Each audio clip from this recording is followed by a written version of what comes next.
Seja bem-vindo ao Fala Meu Doutor, um podcast de pessoas interessantes e assuntos relevantes. Eu sou Roberto Robaldo, médico proctologista, e ao meu lado tenho o grande amigo... Eu sou Henrique Zackson, médico urologista. Já gostaria de deixar um recado para vocês. Curtam e compartilhem os nossos vídeos. Com isso a gente consegue alcançar mais pessoas e beneficiar mais pessoas com esses conhecimentos que estamos trazendo, né? Trazendo conhecimento sobre saúde, autocuidado. Então vamos lá, pessoal, nos ajudem nessa missão. Hoje temos a honra e o prazer de receber a doutora Bianca Gervini. A doutora Bianca é especialista em neurologia pelo Hospital São Lucas da PUC do Rio Grande do Sul, é especialista em neurofisiologia pelo Hospital de Clínicas da Universidade Federal do Paraná e professora de neurologia da Universidade Federal de Pelotas. Hoje ela vem conversar conosco sobre as doenças neurodegenerativas. Seja muito bem-vinda, doutora Bianca. Muito obrigada, eu que agradeço esse convite, um prazer estar aqui conversando com vocês. Bianca, nós temos a honra de te receber e quem está te assistindo já tem uma curiosidade. Nos conta como foi a tua história como médica. Ah, é? Bom, não sei, assim, a história como médica, né? Eu sou filha de mãe médica, né? Filha de mãe médica, então sempre tinha essa referência em casa, né? Mas isso despertou...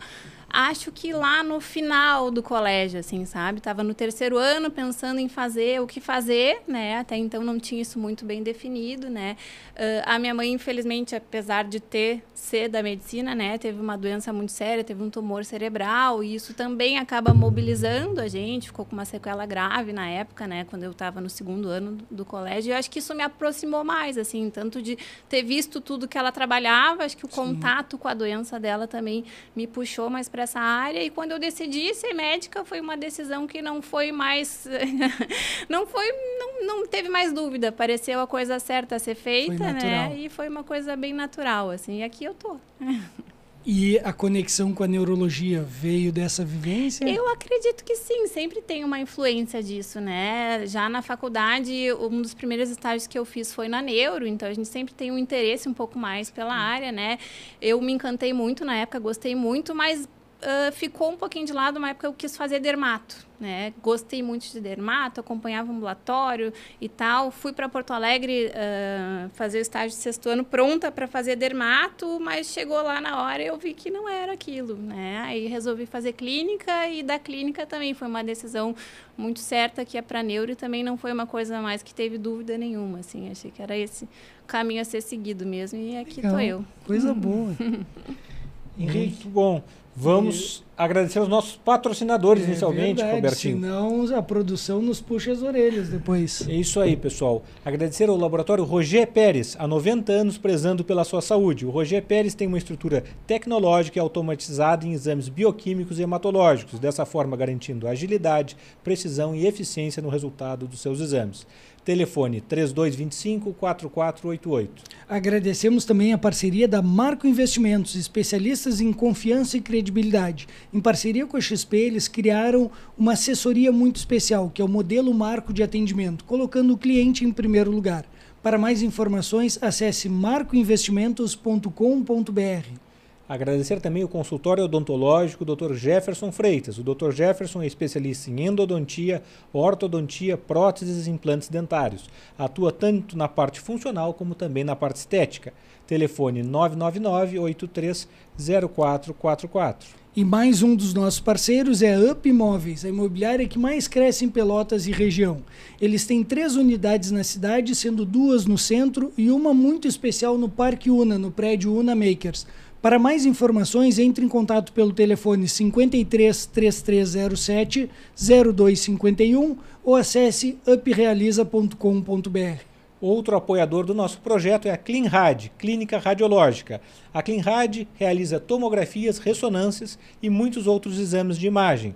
Garanta a segurança nos cuidados com a saúde. Ligue 3225-2233 e agende seus exames. Pessoal, eu e o Henrique somos médicos, mas hoje nós estamos aqui representando você que está nos assistindo. Por isso, faremos muitas perguntas que podem parecer básicas para algumas pessoas, mas eu tenho certeza que essa curiosidade já passou pela sua cabeça. Aproveite, já se inscreva no canal, curta esse vídeo, ative as notificações, acesse nossas mídias e compartilhe com todo mundo. Assim, nós conseguiremos atingir mais pessoas e ajudar cada vez mais vidas. Muito bem. Vamos lá, ao Robertinho. assunto? Bianca, o que é a demência? Demência, né? A gente diz assim, o conceito de demência, a gente diz que a pessoa teve um declínio das suas funções cognitivas, né? Comparado com o que ela era antes. O que quer dizer isso? Assim, as funções cognitivas, se a gente for pensar, assim, a gente imagina uma pessoa com demência, né? Primeira coisa que vem na nossa cabeça é alguém que perdeu a memória, né? Que é o que a gente encontra mais na clínica de Alzheimer, que é o caso mais comum, né? Que é a doença mais comum. Mas a gente tem várias outras funções cognitivas, né? Que são funções que a gente tem altamente elaboradas, especializadas, que fazem com que a gente viva muito bem em sociedade, com que a gente execute tarefas muito complexas, com que a gente consiga ter uma profissão, né? Com que a gente conseguiu desenvolver a humanidade, né? E a gente, para facilitar isso, a gente divide essas funções cognitivas, então, né? Em memória, né? Na capacidade de se comunicar, a linguagem, né? A capacidade visoespacial nossa, que é usar a nossa visão e reconhecer as coisas, a gente se orientar onde a gente está, a gente saber o que é cada objeto, né? Então, existem uma série de funções cognitivas, né? E quando a gente tem um declínio dessas funções cognitivas, então a pessoa passa a ter dificuldade em alguma dessas funções, né? A gente diz que esse indivíduo desenvolveu demência, tá? Isso a gente usa mais esse termo demência para as doenças neurodegenerativas, como a doença de Alzheimer, né? Mas se a gente for pensar assim, a pessoa que teve um AVC e ficou com uma sequela, né? Com prejuízo de comunicação, com prejuízo de memória, com prejuízo de entendimento, né? Essa pessoa a gente também diz que ela tem uma demência, mas esse termo a gente acaba usando mais realmente para as doenças que são neurodegenerativas, que são progressivas, como a doença de Alzheimer, né? Qual é a idade mais comum delas aparecerem? O mais comum que acontece em idosos, tá? Depois dos 60 anos já começa a aumentar bastante o risco disso acontecer, a partir dos 65 anos um pouco mais ainda, né? Mas com o avançar da idade, as demências elas aumentam exponencialmente. Se a gente for comparar assim, um indivíduo com 90 anos, acima dos 90, acima dos 100 anos, o risco dessa pessoa ter demência, a prevalência de demência nessa idade, ela é muito maior, né? Então, quanto mais avançada a idade, maior a chance desse indivíduo. Mas pode acontecer alguma idade mais cedo? Quando começa antes dos 60, antes dos 65 anos, a gente diz que é um quadro de demência de início precoce, tá? É bem mais raro disso acontecer, né? Principalmente por doenças neurodegenerativas, se a gente for pensar, né? Uma pessoa jovem pode sofrer um traumatismo craniano e ficar com uma sequela, né? E isso a gente oficialmente é uma demência, mas uma doença neurodegenerativa numa pessoa abaixo de 60 anos é muito raro, mas acontece, tá? Acontece, mas não é o mais comum. O mais comum que isso realmente tem diferença entre homens e mulheres? Elas tendem a ser mais frequentes em mulheres. As mulheres têm uma prevalência maior de demência do que os homens. Por uma série de fatores, não só relacionado ao próprio gênero, mas também porque as mulheres, em geral, vivem mais, né? Sim. Então, chegam a uma idade mais avançada, isso também aumenta a chance delas terem, né? Mas as demências são mais comuns realmente em mulheres. Nós falamos sobre Alzheimer e uma dúvida muito comum entre quem está nos assistindo é que as pessoas confundem muito o Parkinson com Alzheimer. Qual a diferença de uma doença para outra? A doença de Parkinson, ela é uma doença que ela é muito mais motora, né? Então, assim, o clássico da doença de Parkinson é a pessoa ter o tremor, né? A pessoa ter uma lentificação dos movimentos, ter uma rigidez nos seus músculos, né? Então, é muito mais limitação motora do que uma limitação cognitiva, tá? E existe, numa fase mais avançada da doença de Parkinson, né? A demência associada à doença de Parkinson. Então, nem todos os pacientes com doença de Parkinson vão ter comprometimento das funções cognitivas, né? Mas numa fase mais avançada, isso acontece. Então, os pacientes podem ter demência, né? Já a doença de Alzheimer, ela é uma doença muito mais de funções cognitivas, né? Então, o paciente perde a memória, o paciente perde a sua capacidade de se orientar, né? O paciente perde a capacidade de se comunicar, de compreender as coisas. E só numa fase muito avançada da doença, em que a gente já teve um grande comprometimento das funções cognitivas, é que a gente vai ter algum prejuízo motor, tá? Então, elas são diferentes, tá? São Bianca, diferentes. Tem um caráter familiar, genético no Alzheimer? Existe um aumento do risco, tá? Quando a gente tem pessoas na família, né? Então, a chance da gente ter a doença de Alzheimer, ela é maior, né? E isso, existem alguns genes identificados já. Então, a gente tem... existem 3 genes que dão a doença de Alzheimer já puramente genética. Então, normalmente são que a gente chama de herança autossômica dominante, aquele que passa de pai para filho, né? Então... Cada filho tem 50% de chance de ter, né? Mas isso é exceção, tá? Sim. Mais ou menos 1% dos casos de doença de Alzheimer, ou até menos, são de origem puramente genética. Tem aquele gene, tem aquela mutação, passou de pai para filho, o pai teve, o filho vai ter se ele tiver dado aquela mutação, o neto também vai ter se tiver dado, tá? Na maioria dos casos, a questão familiar envolve um risco aumentado, tá? E existe um outro gene, que é o da apolipoproteína E, tá? Que quem tem uma determinada forma daquele gene, né? Tem um risco maior, né? Sim. Então, se herdou aquele gene, tem mais chance de desenvolver doença de Alzheimer ao longo da sua vida, mas não é um determinante, como nesses outros casos que são puramente genéticos. Então, a pessoa vai desenvolver. Nesses casos, né, esse outro gene, isso traz um risco aumentado, algumas pessoas vão ter, outras não vão ter, tá? E também, nem tudo foi bem compreendido, então talvez existam outros genes envolvidos, né, que também confiram esse risco aumentado que ainda não foram identificados. Nessas famílias, né, que tem vários acometidos, existe alguma recomendação de investigação genética ou não?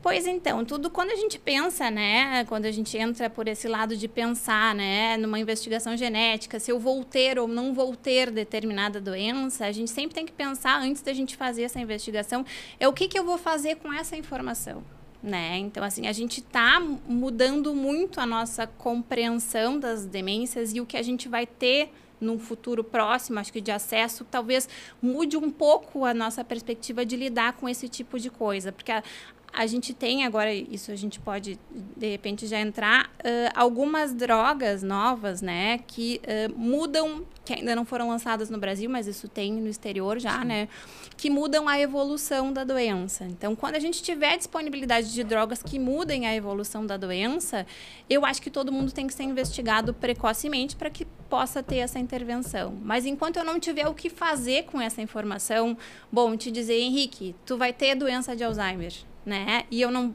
no momento, eu não vou ter uma terapia, né, para te oferecer, para mudar isso, né? Eu preciso conversar muito bem contigo antes para saber como tu vai receber essa informação. Senão vai criar só ansiedade, porque né? Isso talvez te traga um sofrimento, isso talvez te traga depressão, isso talvez te traga uma ideação suicida, isso acontece. Pior a qualidade de vida. Né? Então, assim, a gente está mudando muito isso, assim, essa questão, assim, de...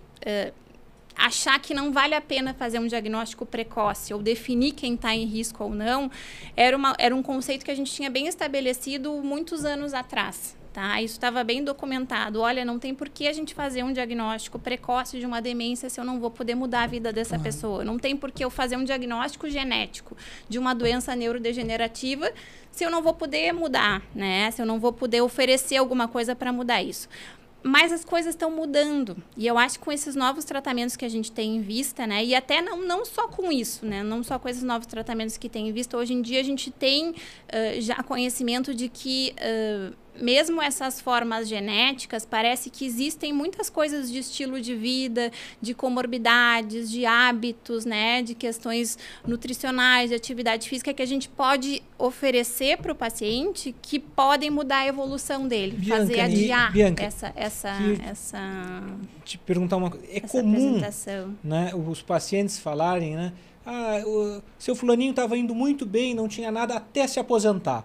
Se aposentou e apareceu o Alzheimer. Existe uma correlação entre a aposentadoria, parar de fazer as suas atividades e aparecerem as doenças neurodegenerativas? Provavelmente um conjunto de fatores. Uma, sim, a aposentadoria, né, ainda mais hoje em dia que a gente se aposenta cada vez mais tarde, chega numa idade avançada. Sim. Então, chega numa época que as pessoas já estão em risco de desenvolver as doenças neurodegenerativas, né?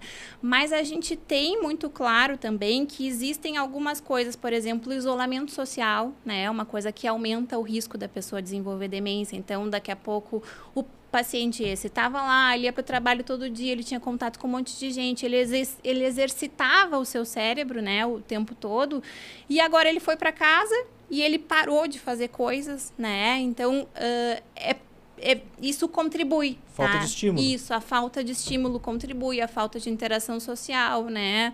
A falta de usar mesmo, de exercitar o seu cérebro, né? Então, muitas vezes não quer dizer que isso vai fazer, só isso isoladamente, vai fazer ele desenvolver o processo neurodegenerativo. Provavelmente isso já vem, né? Mas talvez tenha sido um fator a mais que fez com que ele apresentasse uma clínica mais evidente naquele momento, sabe? E além desses fatores genéticos e essa condição de, digamos, perder essa produtividade que vinha tendo, existem outros fatores de risco que aumentam a chance de desenvolver uma doença neurodegenerativa? Existe. A gente tem bem documentado hoje, né, que existem fatores de risco para demência. Então, todos os fatores que a gente conhece bem como fatores de risco cardiovasculares. Então, por exemplo, hipertensão, dislipidemia, diabetes, sedentarismo, obesidade, tabagismo, né? Tudo isso aumenta o risco de demência. Tá? Porque também as doenças vasculares, cerebrovasculares, também são uma causa de demência. Então, por esse fator. Então, a pessoa que tem esse monte de tendência a ter doenças vasculares, né? O infarto, seja lá o que for, ele tem mais tendência a ter AVC, comprometer a sua circulação cerebral, isso trazer demência, tá? Mas também está bem documentado que esses fatores de risco cardiovasculares também aumentam o risco dessas doenças neurodegenerativas, porque isso talvez tenha uma influência dessas questões vasculares, assim, tá? E nós comentamos sobre aquele paciente que se isola depois que se aposenta e muitas vezes existe uma confusão entre uma depressão grave e uma demência. Como identificar o que possa estar acontecendo? A depressão também é um fator de risco para demência, tá? E ela pode, não só a demência, se manifestar inicialmente como depressão, isso pode acontecer. Então, sintomas depressivos podem ser uma apresentação inicial de um quadro de demência, né? Como a depressão predispor esse indivíduo à demência. E a própria depressão, né, mesmo em paciente que não tem demência, que não tem doença neurodegenerativa, também é bem documentada que ela compromete as nossas funções cognitivas. Então, o indivíduo que está deprimido, ele tem mais dificuldade de prestar atenção nas coisas, né? E se a gente não presta atenção nas coisas, a gente não consegue gravar aquela informação. Então, para o meu cérebro poder gravar uma determinada informação, ele não precisa só que a minha zona lá que responsável pela memória esteja funcionando bem. Ele precisa que eu esteja atento àquela informação para que eu possa gravar na memória. Então, os indivíduos com depressão têm essa dificuldade, né?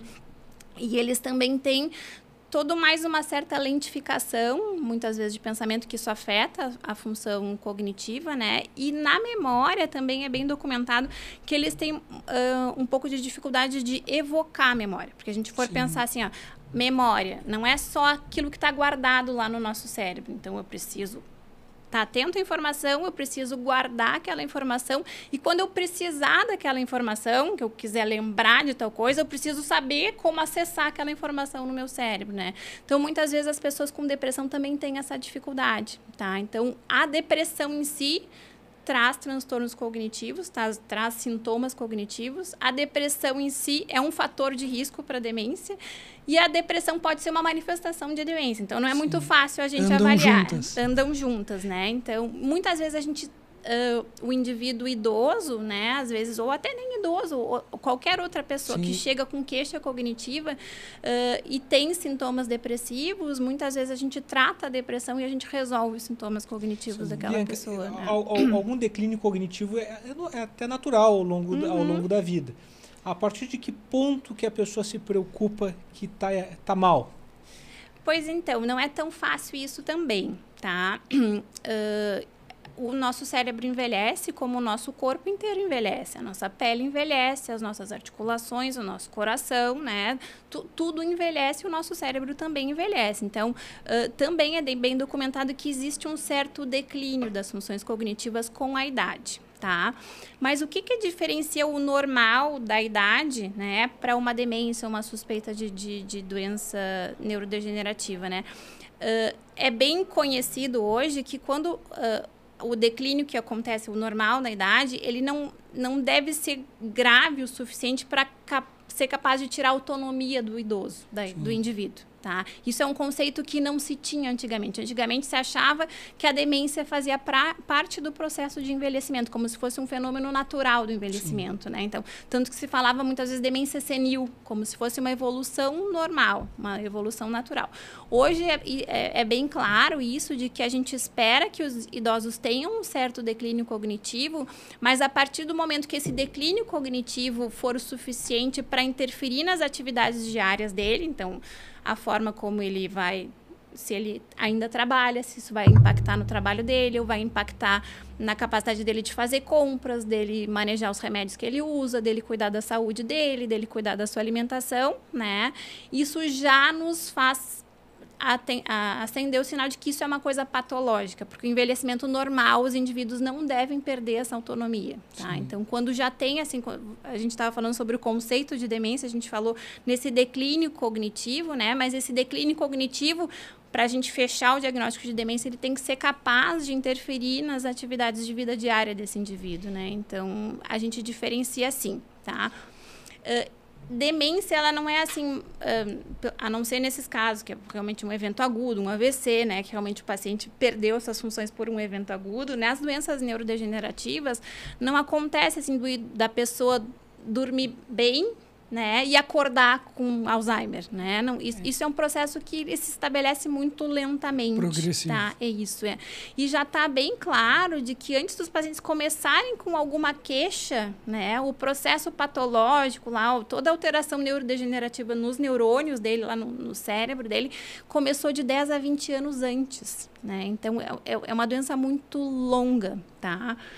E essas queixas de memória cognitiva, seja o que for, elas também não começam do dia para a noite, tá? Existe um contínuo. Então, isso também é bem claro. Assim, o indivíduo normalmente começa com queixas subjetivas, ele percebe que ele está diferente, né? Mas, às vezes, a gente vai testar de forma objetiva, ele ainda faz tudo que ele fazia antes. A gente, se for aplicar testes de memórias, ele está normal, né? Depois aquilo evolui para uma queixa um pouco mais evidente, que chega a ser uma queixa mais objetiva, que a gente testa e a gente vê que ele tem dificuldade, mas não chega a interferir na vida dele, né? Até que chega num ponto em que realmente isso fica mais claro e acaba interferindo na vida dele, né? Pois é, e nesse início é muito comum das pessoas acharem que estão mais distraídas, né, quando começam a notar algumas falhas. O que acontece com mais frequência na vida dessas pessoas? E quem está te assistindo, como pode identificar que alguém esteja tendo algumas atitudes já que possa ser uma manifestação da doença? A atenção, né? Então, a gente falou na atenção. A atenção também é uma das nossas funções cognitivas, né? Então, assim, a gente tem uma dificuldade de atenção, uma dificuldade de concentração, né? Isso é muito mais comum em processos benignos. Então, por exemplo, a gente está estressado, a gente está preocupado com alguma coisa, então eu vou lá fazer a comida, vou lá fazer o almoço, a janta, e eu estou pensando que a filha tem consulta, que eu tenho que fazer tal coisa, tem uma coisa do meu paciente, e eu estou lá e eu não estou nem prestando atenção no que eu estou fazendo. Quando eu vejo, eu esqueci de botar alguma coisa na comida, ou eu dei as costas, esqueci que a panela estava ali, queimou, né? Então, coisas assim de distração, coisas que a gente faz no automático e não percebe, né? Então, muitas vezes são processos benignos, como o indivíduo deprimido, o indivíduo preocupado, o indivíduo que não está dormindo direito, então tem a apneia do sono, não tem um sono reparador, não descansa direito, a gente fica mais... A gente, quando fazia plantão, né? Mas plantão, tu não dorme direito, outro dia, para tu conseguir te concentrar em alguma coisa, é muito mais complicado, né?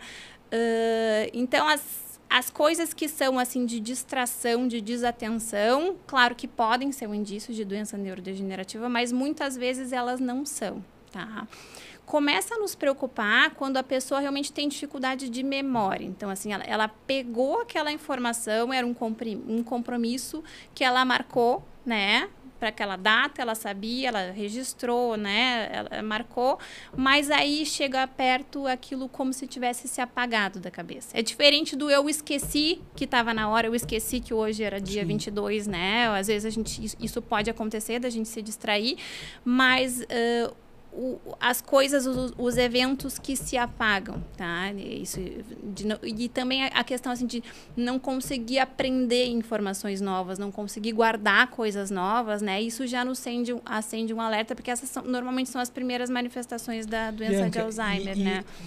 A gente que faz os testes cognitivos, né? Além desses testes, é feito algum exame de imagem? Tem algum substrato de exame de imagem que te ajuda no diagnóstico? Sim, assim, a consulta, quando a gente for pensar na consulta de um paciente com demência, né? Então, ela é uma consulta que é uma consulta bem complexa, tá? Então, a gente precisa, assim, fazer uma boa anamnese. A gente começa com uma boa anamnese, primeiro para ver, assim, quais são as funções cognitivas que estão comprometidas, né? É mais memória, é mais a capacidade visoespacial dele se orientar, né? Existe um conjunto de funções cognitivas que a gente chama de funções executivas. O que é isso? É a capacidade da pessoa conseguir executar uma tarefa que é mais complexa, que exijam vários passos, então ela precisa estar motivada, ela precisa se organizar, ela precisa planejar, ela precisa ter jogo de cintura para corrigir se alguma coisa não sair como esperado dela, né? Então, e a gente falou em doença de Alzheimer, mas ela não é a única doença neurodegenerativa, ela não é a única demência, né?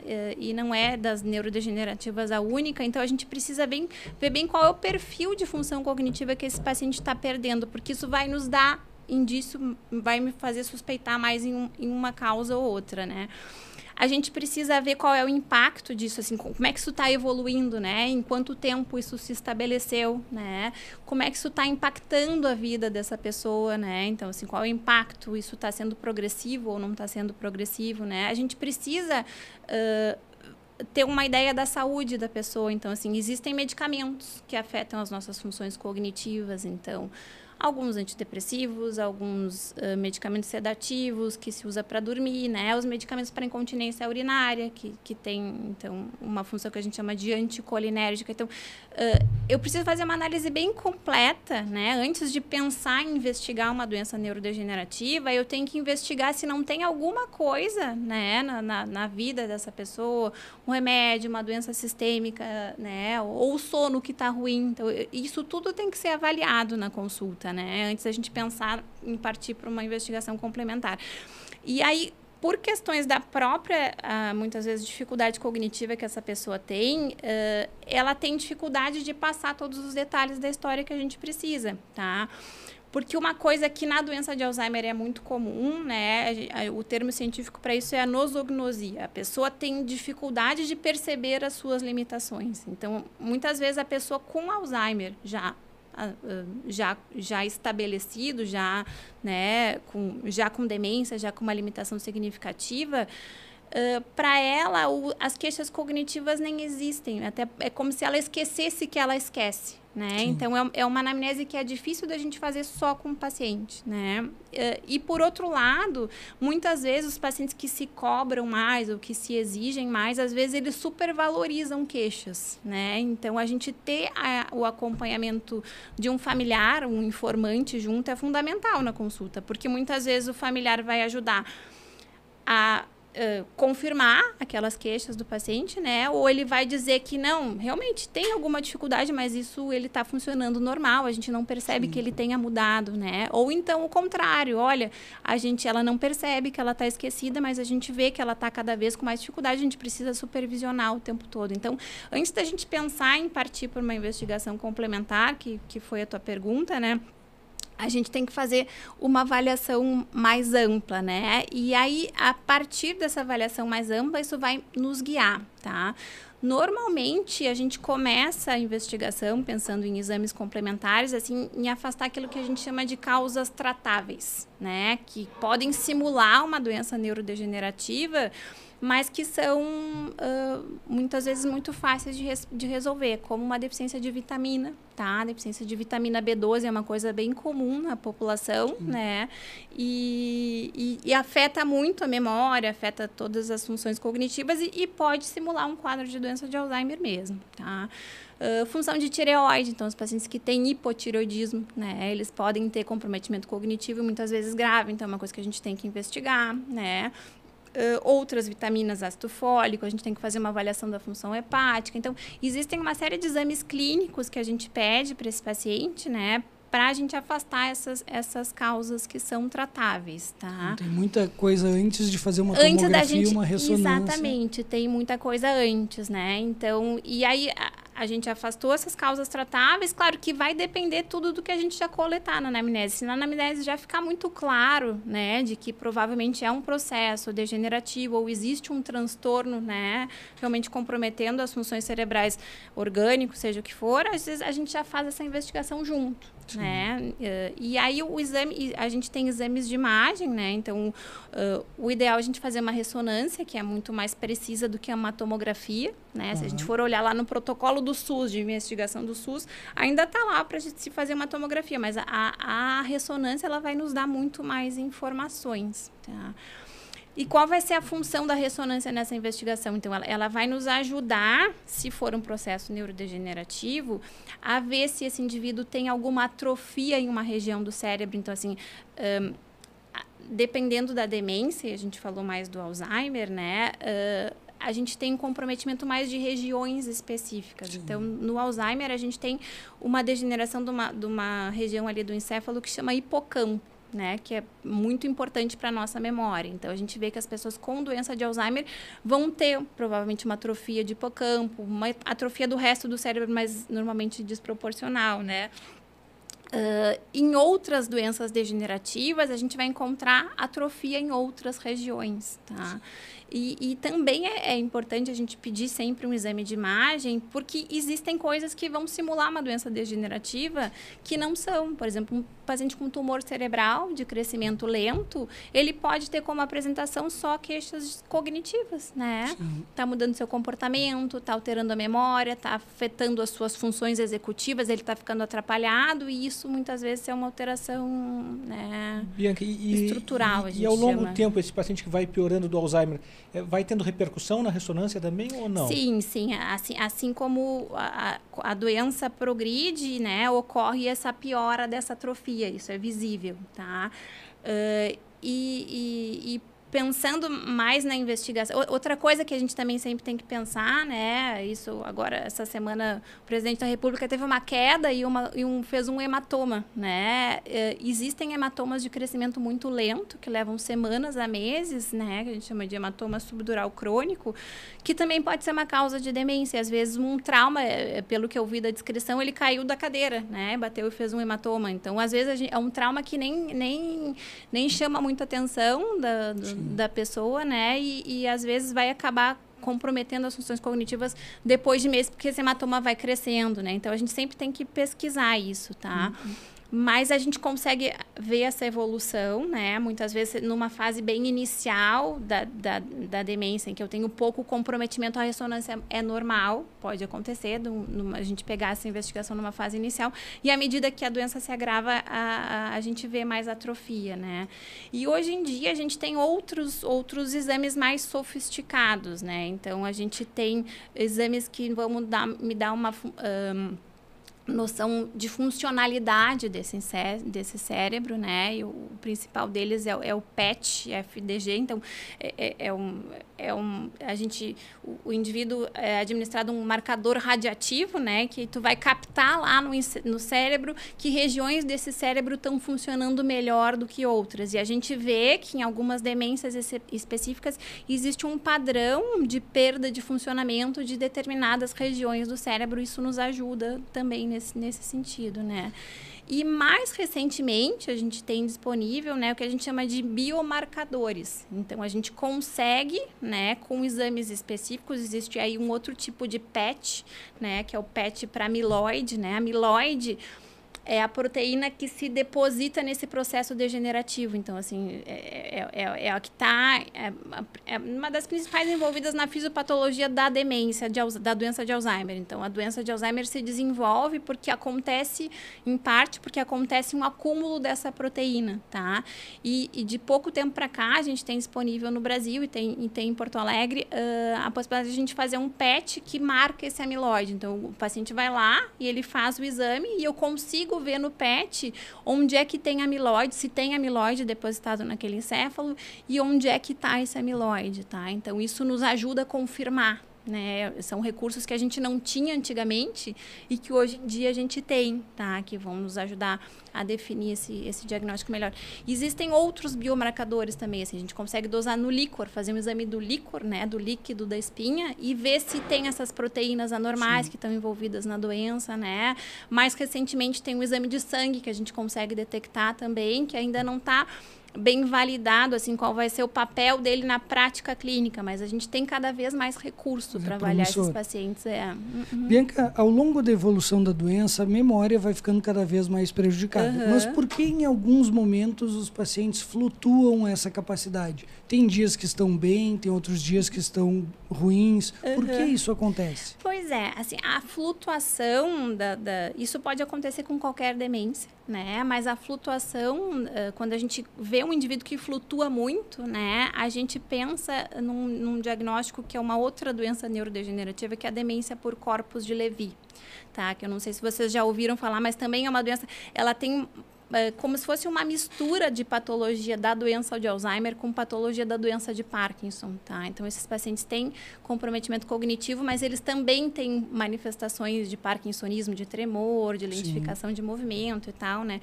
E é muito comum na demência por corpus de Levy que os pacientes tenham essa flutuação. Tem dias que eles estão muito bem, que eles estão ligados, que parece que eles não têm quase nada, né? Em outros dias, eles estão com muita dificuldade. Isso é muito típico dessa doença, né? Então, quando acontece isso, a gente começa a ver, olha, tem flutuação, um dia está bem... É mais uma coisa que nos faz pensar. E falando em memória, isso é uma coisa, uma curiosidade. Por que ao longo da vida as pessoas vão perdendo um pouquinho a memória? Claro que nesse caso muito mais, mas cada vez eles lembram com menos dificuldade situações muito antigas. Sim. Aquela memória antiga, e eles acabam tendo mais dificuldade da memória recente. Claro, e isso é bem típico, né? E isso está bem explicado da forma como a gente armazena as nossas memórias, né? Então, assim, como é que eu vou gravar um determinado fato? Então, primeiro, eu preciso prestar atenção naquilo, né? Aquilo precisa ser registrado nessa área aqui, que é o hipocampo, essa área do lobo temporal, né? E à medida que aquele fato é relembrado, né? Ou que eu vou ser exposta de novo àquela informação, né? Eu vou como se fosse reforçando essas conexões, porque essas memórias elas vão se formando através das sinapses, né, das conexões com os neurônios. Então, é como se eu fosse fortalecendo essas conexões cada vez que eu vou relembrando dessas coisas. Então, essas conexões vão se fortalecendo e essas memórias, elas acabam sendo como se fossem guardadas em outras regiões do cérebro, não só naquela região que é aquela primeira onde são gravadas as coisas na memória, né? Então, tem muito mais... é muito mais difícil da gente perder essas memórias, né? Essas com as quais a gente já teve contato várias vezes, né? A gente já pensou naquilo muitas vezes, né? É muito mais difícil da gente perder, né? E é muito comum, principalmente esses indivíduos que desenvolvem demência, é como as lembranças recentes desapareceram, né? Eles só têm essas antigas para se apegarem. Então, muitas vezes, eles eles repetem aquilo, eles relembram aquilo, eles falam de novo daquilo, porque são as informações que ele tem disponível, né? As informações que ele tem disponíveis para lidar, né? Então, isso é muito comum nesses pacientes, sabe? Bianca, a respeito de dieta, né? Muito se fala dieta mediterrânea, dieta pobre em gordura. Qual é a dieta ideal para prevenir o Parkinson, e se isso existe? Para prevenir o Parkinson, isso não está bem claro, tá? Mas para prevenir demências, né?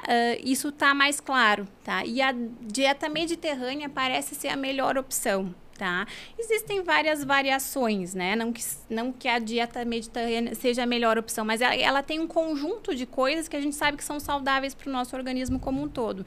Então, além de reduzir esses fatores de risco cardiovasculares todos, que a gente sabe que isso acaba impactando, né? Ela também parece que ajuda a preservar a cognição. Então, é aquela dieta que usa mais grãos integrais, menos coisas processadas, né? Frutas, verduras, gorduras boas, como azeite de oliva, castanhas, nozes, né?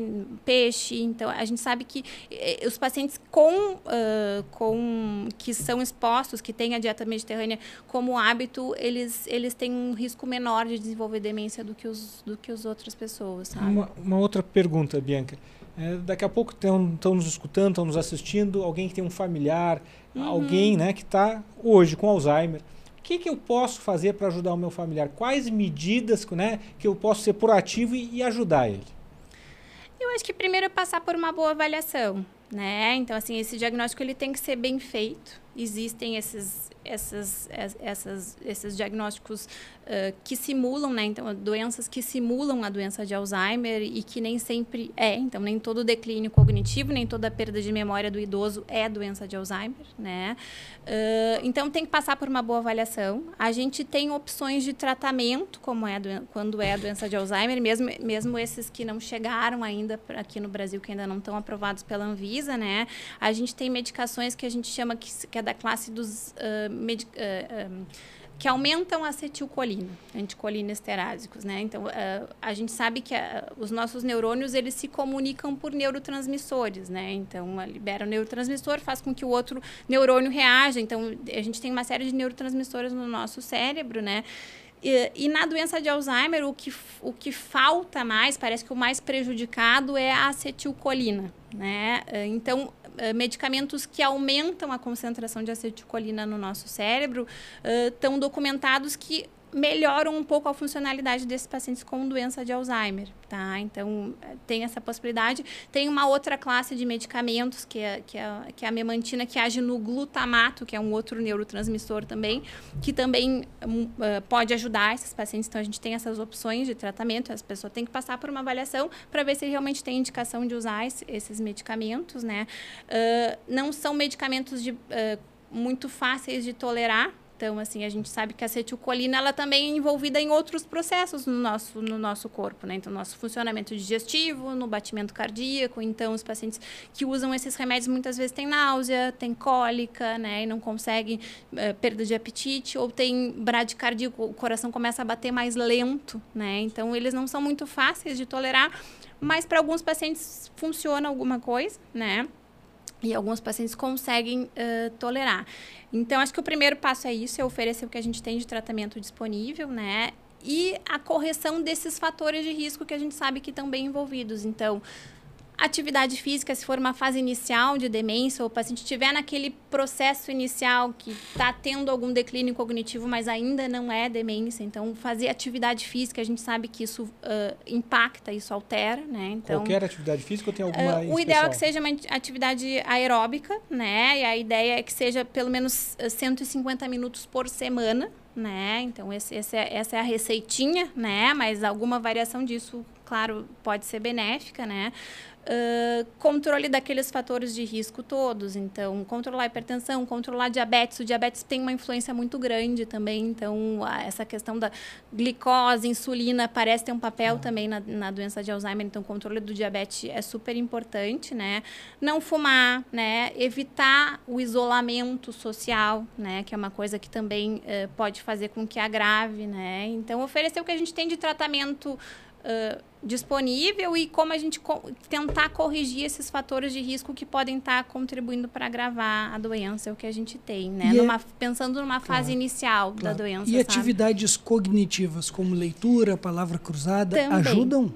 Não especificamente essas, não precisam ser essas exatamente, né? Mas a gente também tem bem claro isso de que o cérebro precisa ser exercitado, tá? Tanto pensando em prevenção, quanto pensando em retardar a doença, dentro do estágio em que o paciente se encontra, claro, né? Então, existem aplicativos, jogos, né, que são desenvolvidos especificamente para isso, né? Mas a gente não precisa usar uma coisa específica, a gente pode orientar a família para que estimule esse paciente. Às vezes, assim, o próprio convívio social, a gente desenvolver uma conversa, né? Então, trocar uma ideia com alguém, conversar sobre um determinado assunto, já é suficiente para a gente exercitar uma série de funções cognitivas. Eu preciso exercitar minha atenção, eu preciso exercitar minha linguagem, eu vou gravar na memória aquilo que estão me passando, né? Então, o contato social, muitas vezes, já estimula muito, tá? Falando em contato social e aplicativos,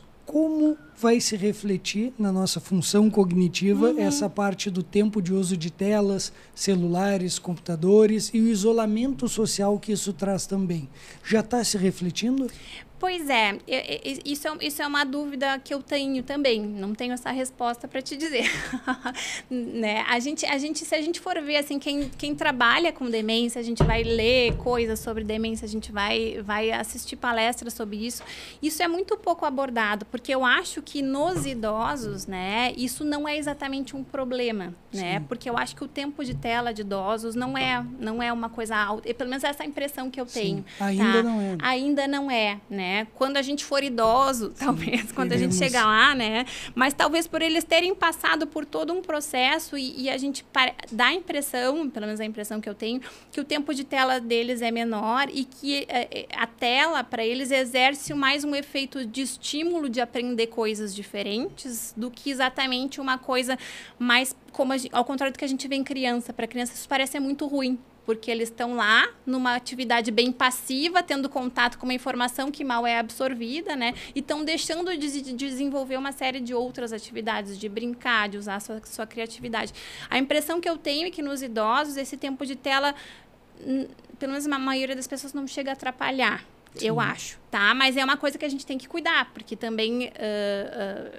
E se isso for uma coisa, o idoso está dependente, fica só no computador, fica só no celular o tempo inteiro, né? Isso pode ser prejudicial para ele. Mas não me parece que isso seja um problema, pelo menos pensando no idoso. Mas como essas pessoas que estão, talvez essas crianças, adolescentes, né? Como é que esse cérebro vai chegar lá adiante e como eles vão reagir a esse processo neurodegenerativo, eu não sei. A gente tem... um conceito que é a reserva cognitiva, né? Então, uma das outras coisas que a gente também são fatores de risco para a demência é o indivíduo que tem uma baixa escolaridade, ou que tem como se fosse pouco uso do seu cérebro, né? Uma atividade mais braçal, né? Um indivíduo que não foi alfabetizado, né?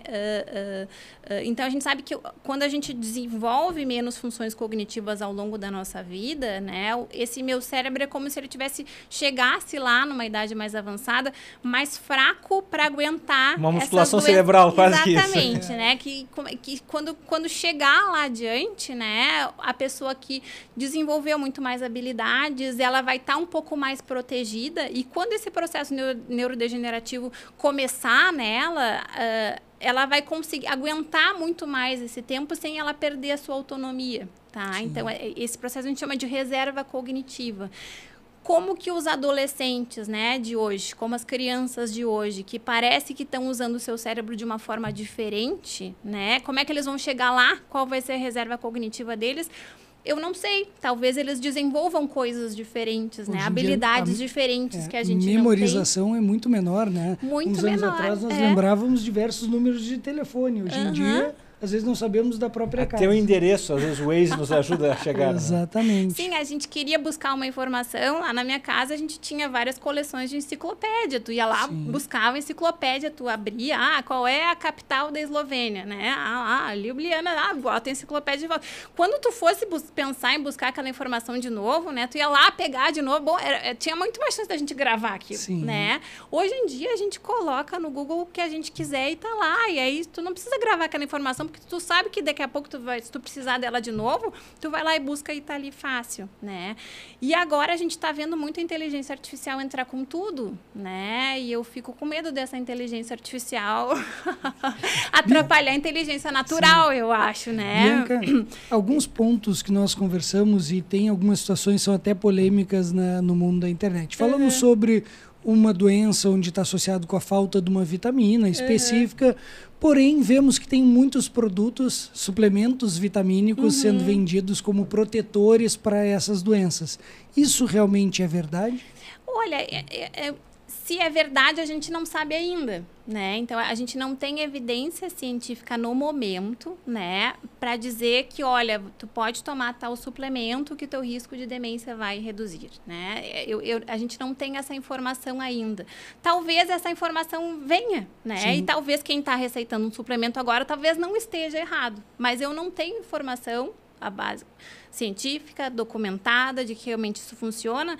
E quando eu não sei se isso funciona, né, é difícil a gente receitar, claro. Né? E até porque tudo tem um lado bom e um lado ruim, qualquer remédio, né? Assim como pode fazer bem, aquilo pode fazer mal. Vocês devem ter visto já na especialidade de vocês quanto ensaio clínico foi feito com medicamentos, não sei se mas na neuro isso aconteceu várias vezes, que a gente acha que vai melhorar e aí o ensaio clínico é suspenso porque ao invés do paciente melhorar, ele piorou. Né? Então, quando a gente está vendo um ensaio clínico, a gente está analisando um grupo grande de pessoas, a gente consegue medir esses efeitos. Mas para aquele paciente individual, né, eu fazer coisas muito radicais, eu dar misturas de suplementos, muitas vezes em dose alta, eu não sei se eu estou fazendo bem para ele ou se eu estou fazendo mal, porque eu posso estar fazendo mal. Né? Então, a gente tem que ter muito cuidado em receitar coisas que não são comprovadas de que funcionam, né? Bianca, uma coisa que, né, que já falaste, mas eu acho que é bom salientar, né? Aquele vozinho, aquela vozinha que daqui a pouco está com essa doença neurodegenerativa, procurar a família abraçar ele, não deixar sozinho, né? Claro. É o que tu estavas falando, né? As ligações familiares são importantes nesse quadro. Muito importantes mesmo, né? Até para identificar esses sintomas precocemente, para proteger essas pessoas, porque as pessoas com demência, elas estão mais expostas a riscos, né? De acidentes, né? De tomar o medicamento errado e daqui a pouco fazer um efeito colateral, fazer uma sobredose, né? Risco de queda, né? Risco de sofrer golpes, né? De pessoas se aproveitarem daquela dificuldade que ele tem. Então, os familiares, as pessoas próximas, né? Tem que estar atentos a essas mudanças, né? E sempre buscar ajuda. Às vezes, a gente vê que as pessoas evitam buscar investigar a demência porque tem medo de chegar num diagnóstico, né? Então, assim, eu tenho medo de ter Alzheimer, então eu estou ficando esquecido, eu não vou nem atrás, porque eu não quero saber o que vão me dizer, né? E muitas vezes eu estou deixando passar coisas que são tratáveis, ou talvez eu esteja deixando de mexer, então, nessas coisas de estilo de vida que talvez façam diferença na progressão da minha doença, né? Eu tenho vários pontos que mandaram, quando souberam que tu viria aqui, pediram que eu tinha que te perguntar. Um ponto, nós falamos muito sobre a qualidade do sono influenciar nisso. E aí eu queria ver dois aspectos contigo. Primeiro, se a qualidade do sono ou uma privação de sono é um fator de risco para desenvolver demências. E a segunda são aquelas pessoas que, por uma atividade de trabalho, acabam trabalhando durante a noite e dormindo durante o dia, ou seja, invertem o ritmo circadiano. Isso também aumenta o risco de demência? A apneia do sono crônica, né, é documentado que sim. Essa questão dos trabalhadores em fuso horário diferente, eu não sei te dizer, essa informação não me lembro de ter visto isso, tá? Mas é uma coisa que a gente tem que pensar, que uma boa qualidade de sono, ela é essencial para o funcionamento do nosso cérebro, né? E a gente pensar assim, não só pensando em prevenir, né, doenças neurodegenerativas, mas também para como ele está funcionando nesse momento. Sim. De repente, se eu começar a dormir melhor, eu vou me sentir mais disposta, vou me sentir mais ativa, vou estar mais atenta, vou trabalhar melhor, né? Então, tratar os distúrbios do sono é uma coisa bem importante, sabe? E pessoas que têm uma vida sob estresse crônico, tem uma chance maior de ter Alzheimer? Nós que somos cirurgiões. E eu sou cirurgião no pronto-socorro ainda. Tu me ganha nessa. Assim, o estresse em si, mas assim, depressão, ansiedade, eu sei que são coisas que são bem associadas, né? Mas indivíduos que levam vidas mais estressantes, eu não me lembro de ver isso, tá? Mas assim, até pode ser que eles se protejam por outro lado, talvez porque assim como vem o estresse que é ruim, né? Talvez eles estejam mais ativos e exercitando mais o seu cérebro. Então, talvez a gente não esteja vendo o lado ruim do estresse, porque a gente está vendo o lado bom de que esse cérebro está funcionando, mas ele podia estar funcionando melhor, talvez num ambiente mais tranquilo, mais calmo, né? Outra dúvida que me pediram para te perguntar, Bianca. As pessoas, às vezes, querem conversar, se comunicar e não lembram palavras. Diz, puxa, não me vem aquela palavra, e ela não chega a notar uma mudança de funcionalidade no dia a dia, mas a comunicação é um sinal. Essas pessoas já ficam muito preocupadas. Isso pode ser um sinal de uma demência iniciando? Pode, né? Mas tem trabalhos também que mostram que essa questão dos nomes, né, é uma queixa extremamente frequente nos indivíduos no envelhecimento normal. Sim. Então, assim, se a gente for pensar lá, assim, o que diferencia as queixas do envelhecimento normal das queixas da demência, né? Quando isso está restrito a nomes, né? E principalmente quando a gente consegue reconhecer. Então, por exemplo, eu não lembro o nome dele, eu digo Henrique, né? Henrique, é isso mesmo, Henrique, né? Então, mas quando eu consigo, então, eu tenho essa dificuldade lá no acesso da informação, né? Então, não é como se ela tivesse apagada. Então, ela está lá escondida, mas eu consegui. E aí eu lembro que realmente o nome dele é Henrique, né? Então, isso é mais uma coisa também, em geral, benigna do envelhecimento, tá? Mas existe uma forma mais rara de demência, que é a afasia primária progressiva, que vocês devem ter visto na mídia, estava um tempo atrás, do Bruce Willis, né? O Bruce Willis tem uma forma de demência que é mais rara, que a gente chama do grupo das demências frontotemporais, demências que afetam o lobo frontal e o lobo temporal. E uma das características, né? Uma das características dessas demências é afetar muito o comportamento, mudar muito o comportamento da pessoa, mas em algumas pessoas isso afeta muito essa capacidade de comunicação. Então, essa dificuldade de linguagem é a principal manifestação. Mas, assim como pode ser esse caso, é muito mais provável que seja se for restrita a nomes e se a pessoa conseguir lembrar que realmente era esse, ou daqui a pouco isso acontece muito. Tipo, não me lembro, eu cruzei com ele, eu não me lembro, meu Deus do céu, não consigo me lembrar o nome dele, aí eu dou as costas, vou fazer uma coisa, puxa vida, era o Henrique, né? Então, isso daí também é um processo que normalmente é benigno. Bianca, a produção está me cobrando o tempo. Quando a conversa é boa, vai assim, mas eu tenho 2 perguntas que eu não posso acabar esse episódio sem te perguntar. Menos, então. Uma super interessante é sobre a utilização de células-tronco para esses pacientes com doenças neurodegenerativas. Tem um cenário para isso? Temos nada. Nenhuma perspectiva. Não. A perspectiva que a gente tem, né, são essas drogas que já foram liberadas lá pelo FDA, né, e eu até nem sei a aprovação em outros países como é que tá, mas que são, agora a medicina toda, nova medicina é toda relacionada aos anticorpos monoclonais, né, então assim, tipo, o futuro dos tratamentos são os anticorpos monoclonais. Então, são anticorpos que vão combater essa proteína que está sendo depositada lá no nosso cérebro e atrapalhando o funcionamento dos neurônios, que são os amiloides. Então, esses medicamentos que são anti-amiloide, né, é o que a gente tem funcionando. As células-tronco foram, assim, uma promessa para 1 milhão de coisas, mas para as doenças neurológicas e principalmente para as doenças cerebrais, não se comprovaram. Não. E agora a pergunta que mais recebemos nas mídias, Henrique. É um assunto batido na internet, mas temos que perguntar para ti. É verdade que só usamos 10% do cérebro? Não é verdade.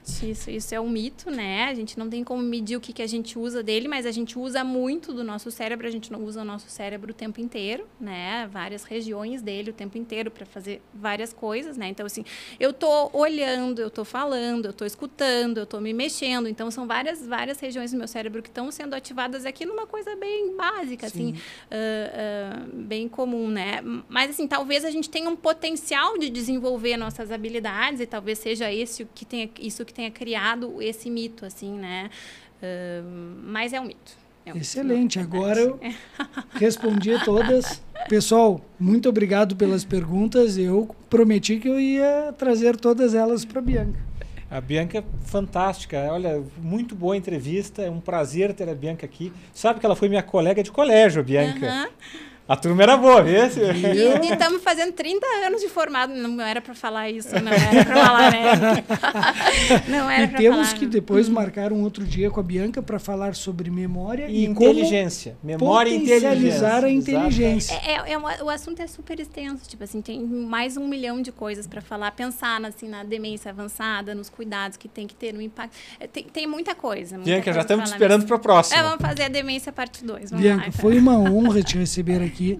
E nós sempre pedimos que quem está na linha de frente, convivendo com esses pacientes, deixe uma mensagem de esperança para quem está passando por um momento difícil, como um diagnóstico desse. O que tu gostaria de falar para quem está te escutando agora?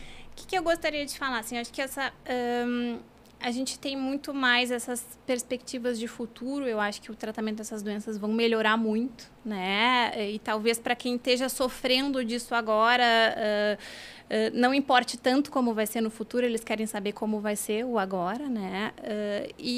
Mas mesmo o agora, apesar de a gente não ter tudo isso, a gente tem algumas coisas. Então, buscar o seu médico, né? Buscar um médico de confiança que entenda da doença, porque eu não posso falar mais muita coisa, né? Mas assim, a gente sabe que ainda tem esse mito, e até na própria classe médica e nos outros profissionais de saúde, de que isso faz parte do envelhecimento. Isso não faz, né? E a gente tem alguns tratamentos disponíveis. Busque a sua rede de apoio, cuidar de um paciente com demência, né? É uma coisa que não é fácil, é das coisas talvez mais difíceis que a gente vê que os nossos pacientes e seus familiares passam, né? Então, buscar um apoio, ninguém consegue dar conta disso sozinho, né? E vamos... Tem esperança. Temos esperança, sim. Tá?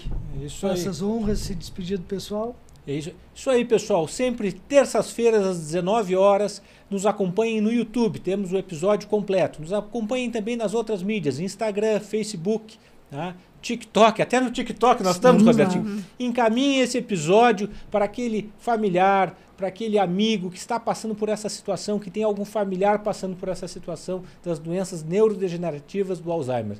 Pessoal, uma boa noite, um abração no coração de vocês. Sempre nos vemos às terças-feiras, às 19 horas. Um grande abraço.